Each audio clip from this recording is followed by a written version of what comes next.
जय श्री गणेशाय नमः। आप सभी श्रोताओं को गणेश चतुर्थी की हार्दिक शुभकामनाएं।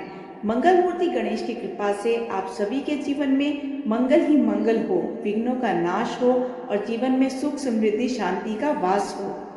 आज की वीडियो में आप सुनेंगे गणेश चतुर्थी की कुछ पौराणिक कथाएं, जिसमें श्री गणेश जी के जन्म से लेके चतुर्थी का चांद क्यों नहीं देखा जाता है, वह सब कथाएं सम्मिलित है। तो गणपति बप्पा मोरया के जयकारे के साथ सच्चे मन और श्रद्धा भक्ति से आइए ये कथाएं सुनते हैं। एक बार की बात है, शिव जी के गण नंदी के द्वारा आज्ञा का पालन न करने पर माता पार्वती नाराज हो गई। तब माता पार्वती ने यह ठान लिया कि मैं एक ऐसा पुत्र प्राप्त करूंगी जो मेरी आज्ञा का पालन करे और मेरी रक्षा करे। उन्होंने अपने शरीर की मैल और उट्टन से एक पुत्र का निर्माण किया। उन्होंने उसका नाम गणेश रखा और खुद स्नान करने चली गई। स्नान करने जाने से पहले उन्होंने बालक को समझाया कि वह द्वार पर ही खड़ा रहे और किसी को भी अंदर न आने दे। कुछ देर बाद वहां भगवान शिव आए और अंदर जाने का प्रयास करने लगे।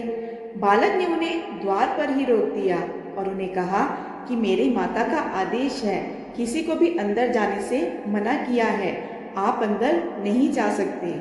मेरी माता स्नान कर रही हैं। भगवान शिव ने उस बालक से कहा कि पार्वती मेरी पत्नी है और तुम मुझे अंदर जाने से रोक नहीं सकते। पर वह बालक नहीं माना। बहुत कहने पर भी उन्होंने शिव जी को अंदर नहीं जाने दिया। शिव जी को क्रोध आ गया और उन्होंने बिना कुछ सोचे समझे उस बालक का धड़ शरीर से अलग कर दिया और अंदर चले गए। उनके अंदर जाने के बाद माता पार्वती ने 2 थालियों में भोजन परोसकर उनको आमंत्रित किया। भगवान शिव ने दूसरी थाली देखकर कहा कि यह थाली किसके लिए है? माता पार्वती बोली, यह थाली मेरे पुत्र गणेश के लिए है, जो बाहर द्वार पर पहरा दे रहा है। आपने आते वक्त क्या उसे नहीं देखा? भगवान शिव ने कहा, मैंने तो उस बालक को मार डाला है। पार्वती जी को जब इस बात का पता चला तो वह बाहर आकर रोने लगी और उन्होंने भगवान शिव से कहा, आपने मेरे बेटे का सिर काट दिया। शिव जी ने पूछा, यह तुम्हारा बेटा कैसे हो सकता है? इसके बाद माता पार्वती ने शिव जी को पूरी कथा बताई और शिव जी ने पूरी कथा सुनने के बाद कहा, ठीक है, मैं इसमें प्राण डाल देता हूँ, लेकिन प्राण डालने के लिए एक सर चाहिए होगा। इसके लिए उन्होंने गरुड़ जी से कहा कि तुम उत्तर दिशा की तरफ जाओ और वहाँ जो भी माँ अपने बच्चे की तरफ पीठ करके सोई हो, उस बच्चे का सर तुम ले आना। गरुड़ जी भटकते रहे और उन्हें ऐसी कोई भी माँ नहीं मिली जो अपने बच्चे की तरफ पीठ करके सोई हो, क्योंकि हर माँ अपने बच्चे की तरफ मुंह करके सोती है। अंत में गरुड़ जी को एक हथनी दिखी। हथनी का शरीर इस प्रकार का होता है कि वह अपने बच्चे की तरफ मुंह करके नहीं सो सकती।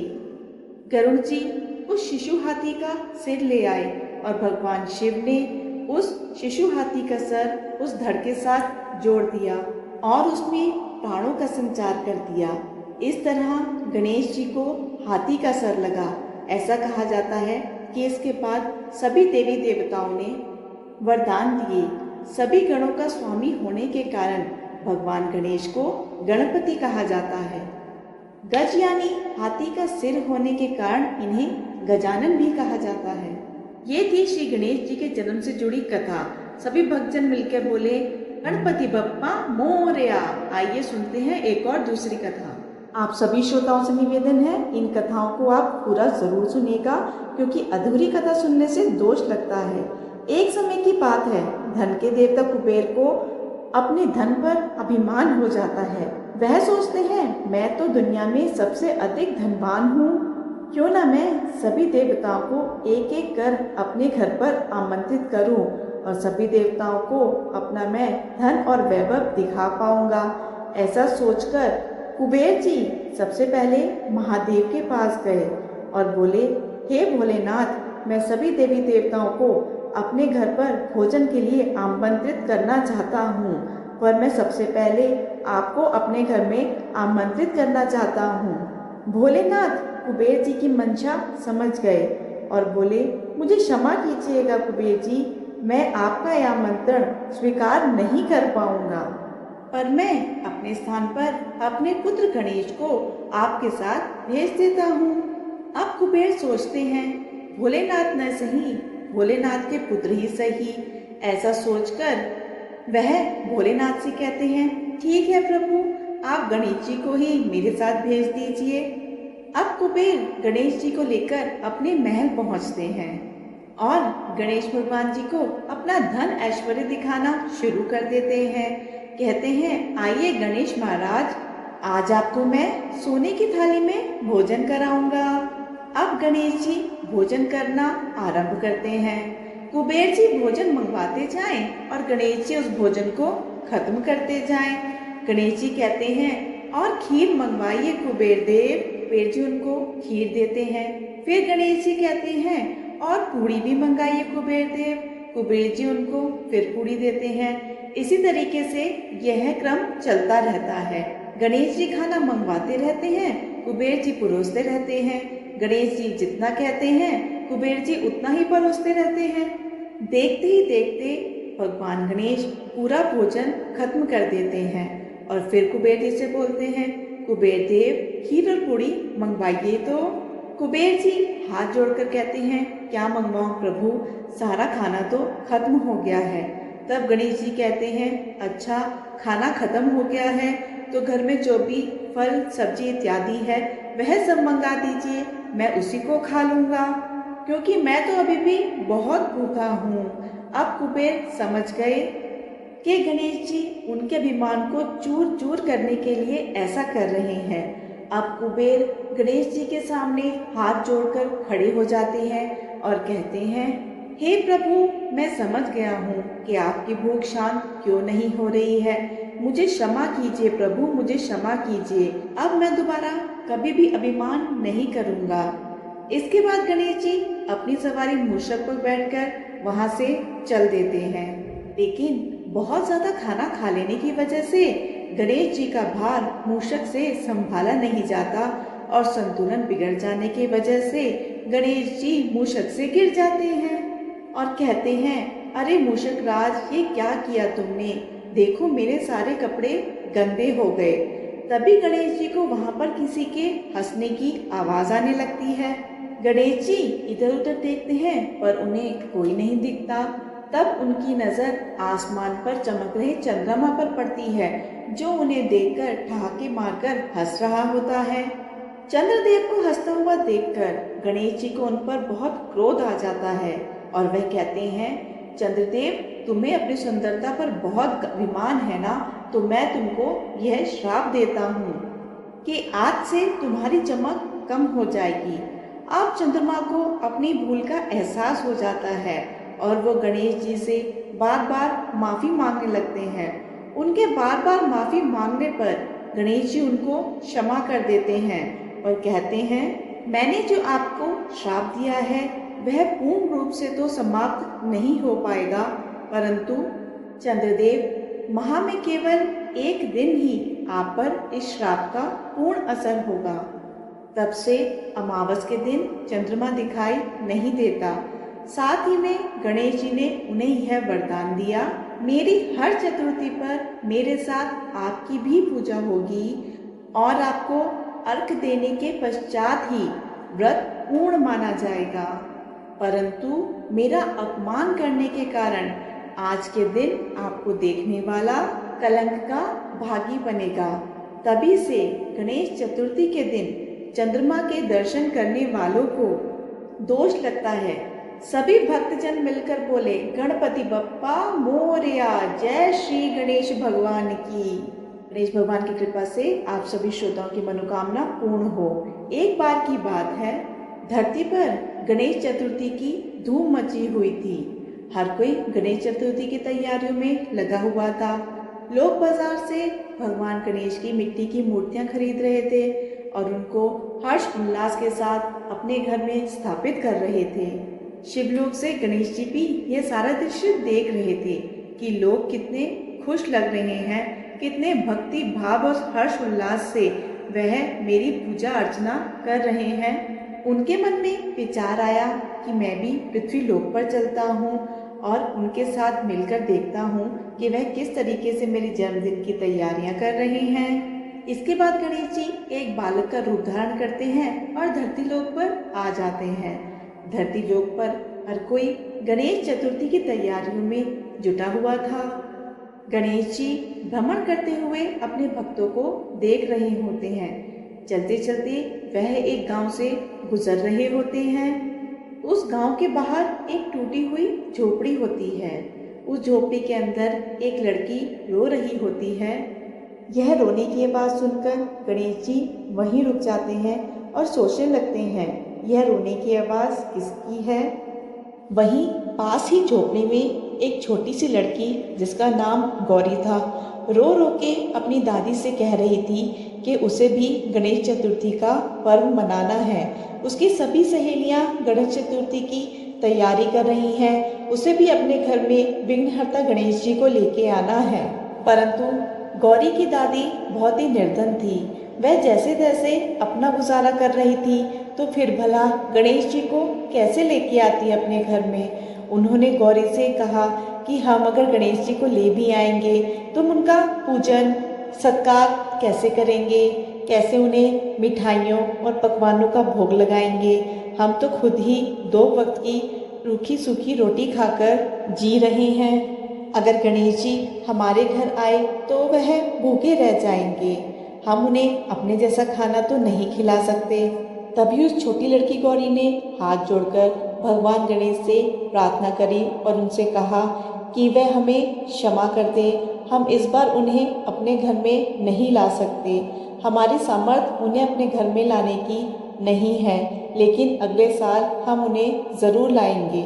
वहीं बालक रूप में गणेश जी यह सब बातें सुन रहे थे। वह कहने लगे, ये भक्त कितने भोले हैं। इन्हें लगता है कि मैं इनके भोग चढ़ावे से खुश रहता हूँ, पर ऐसा नहीं है। मैं तो अपने भक्तों के भक्ति भाव से ही खुश रहता हूँ। तभी भगवान गणेश के मन में उस दादी पोती की मदद करने का विचार आया।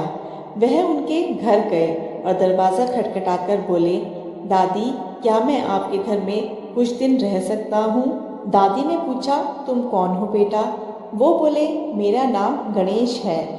मेरा कोई घर नहीं है, मैं इधर उधर भटक रहा हूँ। क्या आप मुझे कुछ दिन अपने घर में रहने की जगह देंगे। इसके बदले मैं आपके सारे काम कर दिया करूँगा और मैं आपकी सारी बात भी मानूंगा। दादी ने सोचा, ये बालक इतना कोमल है, इसको मैं कैसे मना करूं। उन्होंने उस बालक को अपने घर में रहने की इजाज़त दे दी। दादी ने सोचा, कोई नहीं, कुछ दिन की तो बात है, कुछ दिन आधा रोटी कम खा लेंगे। तो इस छोटे से घर में मैं और मेरी पोती रहते हैं, तुम भी यहाँ रह सकते हो।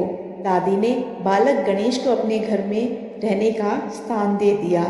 तभी गणेश बोले, दादी, आज तो गणेश चतुर्थी का प्रथम दिन है, क्या आपने गणेश भगवान की स्थापना नहीं करी है।